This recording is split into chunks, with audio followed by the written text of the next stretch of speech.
Have you ever felt utterly lost, like the entire world was conspiring against you, and every step you took was in the wrong direction? Have you looked in the mirror and not recognized the person staring back?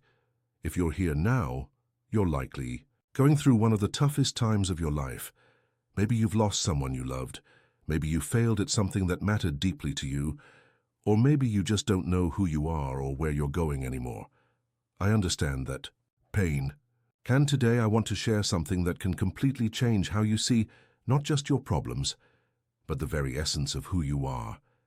Because 800 years ago, in a galaxy far, far away, a wise little green Jedi Master spoke words that might be exactly what your soul needs to hear today. Get ready, because what you're about to discover isn't just inspiration, it's transformation. Welcoming introduction, 045, 230. Hello, dear viewer. If you've made it this far, it's no accident. Maybe you're facing an existential crisis, battling depression, dealing with profound loss, or simply feeling empty inside. Know that you're not alone on this journey. We all, at some point in life, face these dark periods where it seems hope is gone and there's no light at the end of the tunnel. Today we'll embark together on a journey of self-discovery and inner healing, guided by the timeless wisdom of one of the wisest characters ever created, Master Yoda. Through his profound words and transformative teachings, you'll discover practical tools to rebuild your inner strength, find purpose even in pain, and understand that being broken inside isn't the end of your story. It's just the beginning of a new version of you. Over the next few minutes, I'll share 7 fundamental lessons that can revolutionize how you approach your challenges. These aren't just pretty quotes, but true roadmaps to personal transformation. You'll learn to transform your pain into wisdom, your fear into courage, and your despair into unwavering faith in your own potential. So take a deep breath, open your heart, and allow these ancient words to touch the deepest parts of your soul. Lesson 1, 230, 415.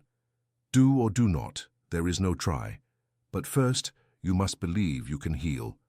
This is perhaps one of the most powerful phrases ever spoken about action and mindset. When Yoda said these words, he was teaching Luke about the power of absolute conviction.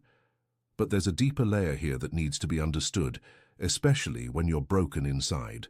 When we're emotionally hurt, our natural tendency is to say, I'll try to get better, I'll try to be stronger, I'll try to overcome this. But Yoda teaches us that trying already carries within it the seed of doubt. When you only try, you're already mentally prepared for the possibility of failure. It's like giving yourself a preemptive excuse. But this doesn't mean you need to pretend you're okay when you're not. It means you need to make a conscious and definitive decision about your healing. Not, I'll try to get better, but I will get better. Not, I'll try to find my way, but I will find my way. It's a subtle shift in language that represents a gigantic revolution in mindset. When you eliminate the word try from your internal vocabulary regarding your healing, you're activating a powerful psychological force. You're telling the universe and yourself that your recovery isn't a possibility. It's a certainty. This doesn't mean it will be easy or fast, but it means you're no longer in the energy of doubt.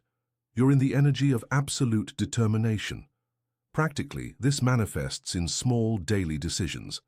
Instead of, I'll try to wake up earlier, you decide, I will wake up earlier. Instead of, I'll try to take better care of myself, you establish, I will take better care of myself. This change of language reprograms your subconscious for success, not hesitation. Lesson 2, 415, 6, 1.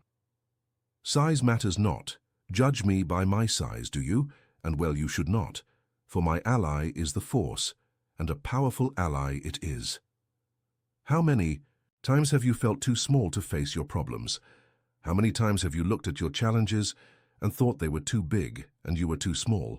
Yoda, at his 3 feet tall, teaches us one of the most liberating lessons about the real power that resides within each of us. When you're broken inside, it's natural to feel diminished. Depression has this cruel characteristic of making us feel insignificant in the face of life's problems. But Yoda reminds us that physical size and, by extension, our perception of our own smallness doesn't determine our capacity for transformation and overcoming. What Yoda calls the force is that vital energy that exists within each of us.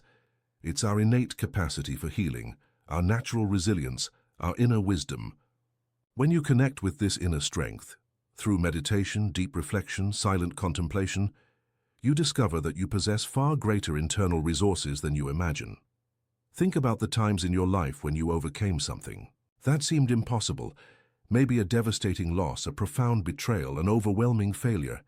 In those moments you discovered that there was something inside you bigger than the external circumstance. That's your personal force. The practical application of this lesson is revolutionary. Stop measuring your healing capacity by the intensity of your pain. Stop comparing the size of your problems to the size you think you have. Instead, connect daily with this source of inner power. This can be through meditation, prayer, contemplating nature, or simply moments of deep silence where you feel your own presence beyond your thoughts. Remember, you are not too small for your problems. Your problems are the ones that don't yet understand the true size of the strength that dwells within you. Lesson 3, 6 Chuan 7:45. Fear is the path to the dark side. Fear leads to anger. Anger leads to hate. Hate leads to suffering. This is perhaps the most accurate psychological analysis of how emotional pain multiplies and perpetuates itself. Yoda isn't just describing the path to the dark side of the Force. He's mapping out exactly how our inner pain transforms into a vicious cycle of self-destruction. When you're broken, fear is often the first visitor. Fear that the pain will never pass. Fear that you're not strong enough. Fear that this is all there is. This fear, when not properly processed, transforms into anger. Anger at life, at people, at God, at yourself.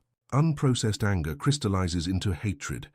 A hatred that can be directed outward, blaming others for your situation, or inward, hating yourself for being in this condition. And this hatred, inevitably, generates more suffering. It's a self-feeding cycle, growing like a snowball rolling down a hill. But here's the most important part. Yoda isn't telling us not to feel fear. He's teaching us to recognize fear as the first warning sign, the crucial moment where we can still choose a different path. Fear, when acknowledged and accepted without judgment, can become wisdom.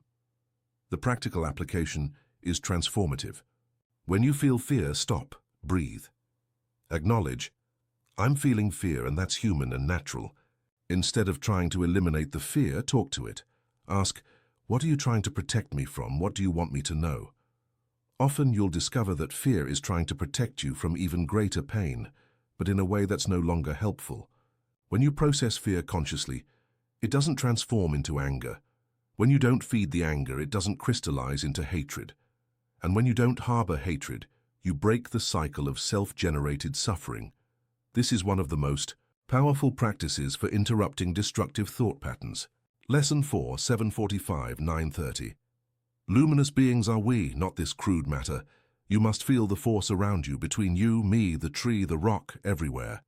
When you're broken inside, it's easy to completely identify with the pain.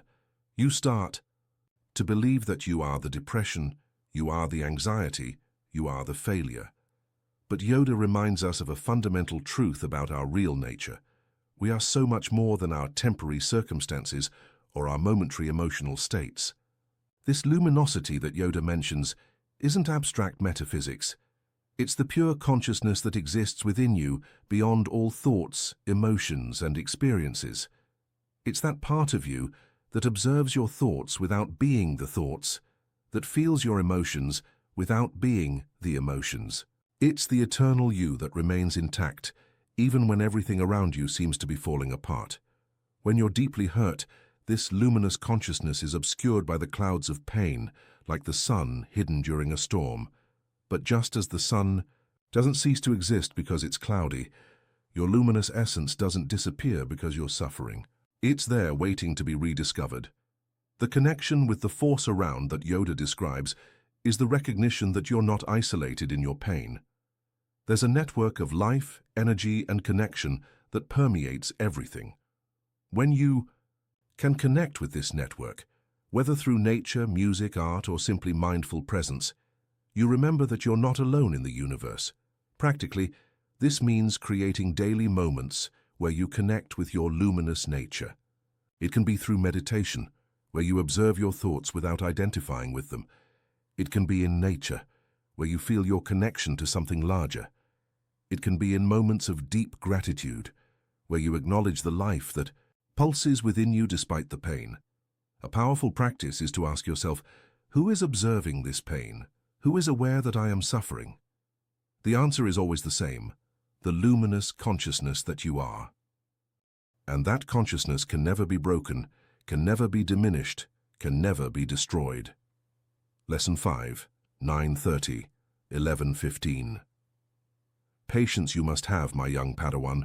For the Jedi, time to observe, time to understand, time to act when action is needed.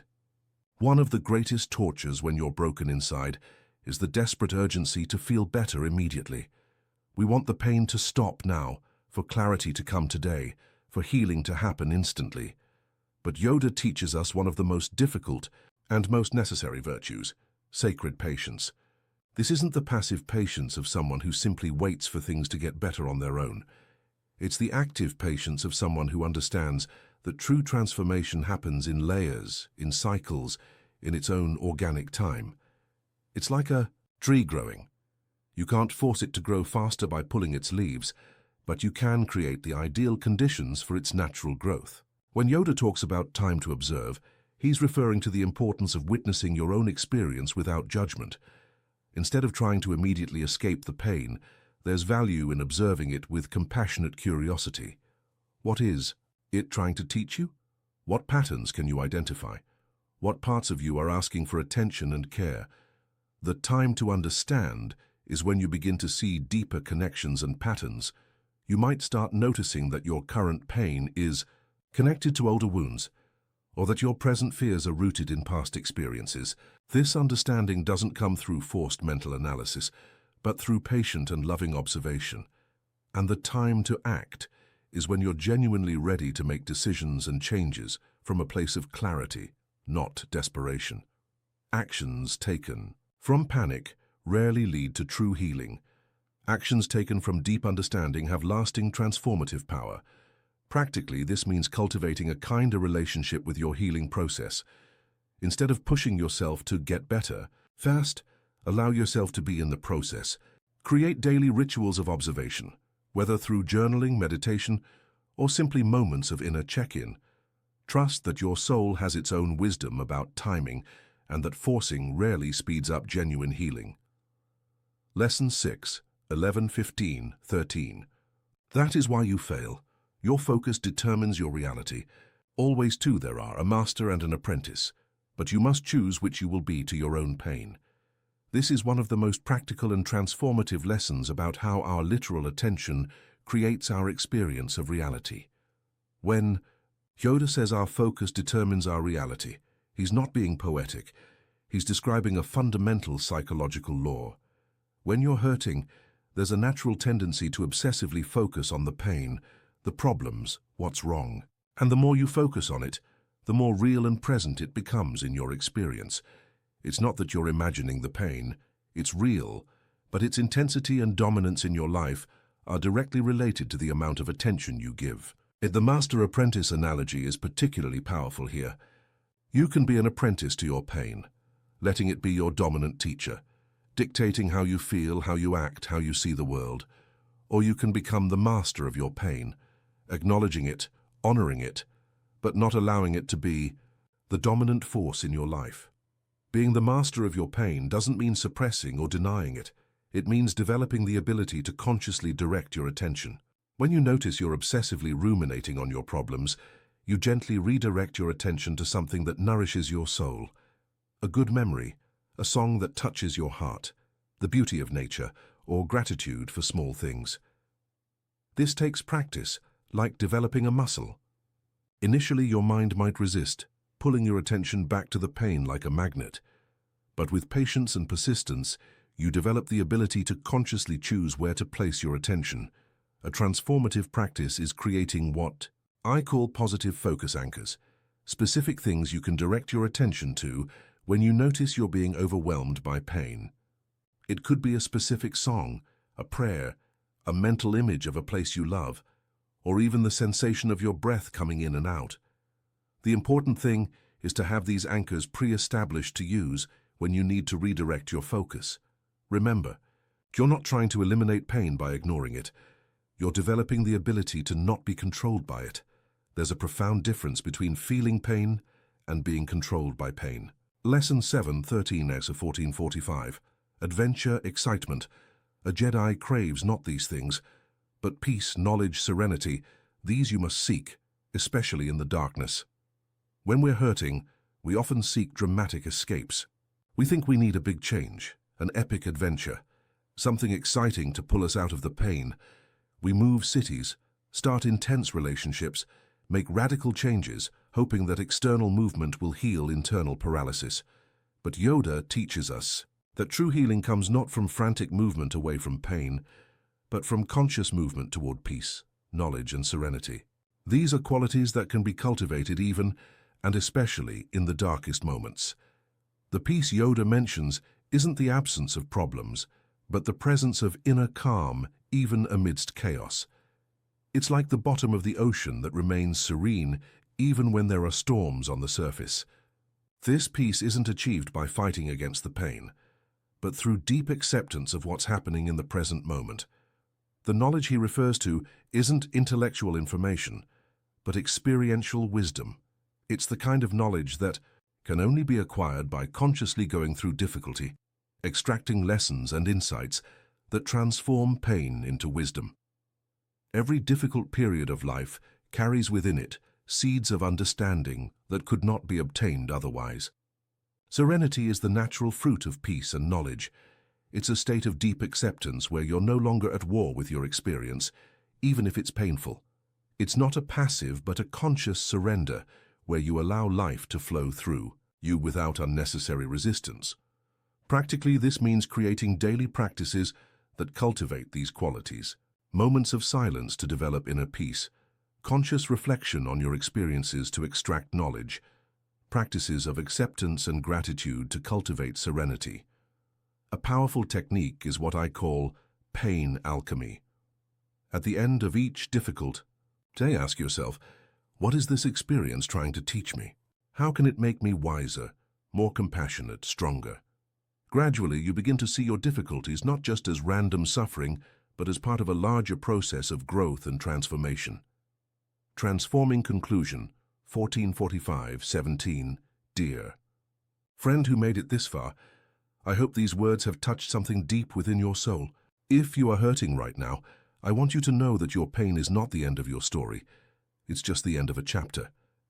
You have the power to write the next chapter of your life in a completely different way. The lessons we share today aren't just pretty words from a fictional character. They're timeless principles that can transform your relationship with pain, growth, and life itself. When you stop trying and start doing, when you recognize your inner strength surpasses any external circumstance, when you consciously process fear before it becomes destructive, you activate a transformative power that's always been within you.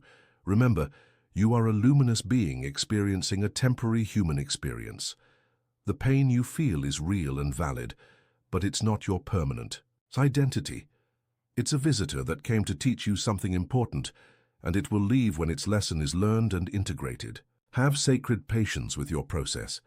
Rome wasn't built in a day, and neither is your healing. Each day you consciously choose where to focus your attention. Each moment you seek peace instead of empty excitement. Each time you extract wisdom. From your pain, you become a stronger, wiser, and more compassionate version of yourself. The path to healing isn't linear. There will be good days and bad days, moments of clarity and moments of confusion. That's normal and natural. What matters isn't the perfection of the journey, but the conscious direction you choose to take. And today, by watching this video, you've already made a profound decision. The decision to seek wisdom amidst pain. The decision not to be a passive victim of your circumstances. In the coming days, when pain tries to convince you that you're too small, remember Yoda's words about size not mattering. When fear tries to overwhelm you, remember the cycle that leads to suffering and choose to process it consciously. When urgency tries to force your healing, remember sacred patience. And when your thoughts try to drag you into darkness, remember you can choose where to focus your attention. You are not alone on this journey. Every person who has healed from deep wounds has walked a similar path. Every soul who has transformed pain into wisdom has left footprints on the path you're walking now. And you, by consciously walking through your own darkness, are becoming a light for others who will come after. The force is with you, it always has been. It's your breath, your consciousness, your innate capacity for healing and renewal. It's bigger than any problem, deeper than any pain, and more enduring than any circumstance. Trust it. Trust yourself. Trust the process. Remember, heroes aren't people who never broke. Heroes are people who broke and consciously chose to rebuild themselves in a more beautiful and stronger way. Your current pain may be the very building material for the most beautiful chapter of your life. If these words touched your heart, share this video with someone who might also need to hear these lessons. Leave a comment sharing which lesson resonated most with you. Your experience might be exactly what someone needs to read to not give up. And if you want to continue receiving content that nourishes your soul and awakens your inner wisdom, subscribe to the channel and turn on notifications. May the force be with you, today and always. May your journey be illuminated by wisdom, guided by courage, and fueled by unwavering faith in your own transformative potential. You are stronger than you imagine, wiser than you believe, and more loved than you understand. And your healing, your true healing, has already begun. Namaste.